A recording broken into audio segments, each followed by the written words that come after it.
கேஸுடைய பயன்பாட்டை அதிகப்படுத்துறதுக்கும் இரத்த சர்க்கரை, மலச்சிக்கல், அஜீரண கோளாறு, வாய்வு பிரச்சனை, எதிர்ப்பு சக்தி குறைபாடு, தூக்கமின்மை, பசியின்மைன்னு இத்தனை பிரச்சனையிலிருந்து தீர்வு பெறுவதற்கும் ஒரு அற்புதமான குருபாகம்.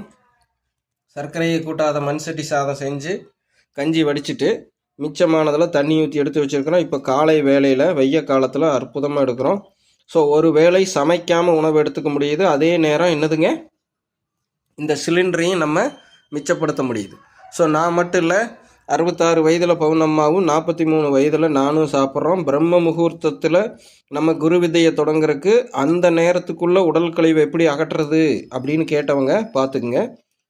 மலச்சிக்கல் இல்லாமல் உடல் கழிவை முழுதாக அகற்றுவதற்கு, பெருங்குடல் சிறுகுடல் சுத்தி செய்வதற்கு, பேதி எடுத்துக்க முடியாத தருணத்திலும் உடல் கழிவுகளை அகற்றிக்கிறதுக்கு இந்த பழைய சோறுக்கு சம்மந்தம் இருக்குது.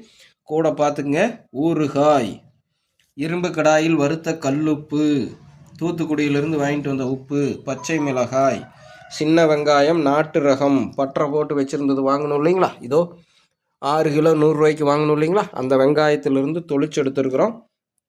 உச்சபட்சமாக எதிர்ப்பு சக்தி உள்ளே போகுது, உடம்பு அவ்வளவு ஆரோக்கியமாக இருக்க போகுது, இருக்கிற கழிவு அகற்றப்படுது. ஸோ ஒரே நேரத்தில் கேஸையும் மிச்சப்படுத்திக்கலாம், அதே நேரம் ஊட்டச்சத்தையும் பெற்றுக்கலாம், செலவே இல்லாமல். ஸோ சிறுவர்லேருந்து பெரியவர்கள் வரை அனைவருக்கும் ஏற்ற குருபாகம்.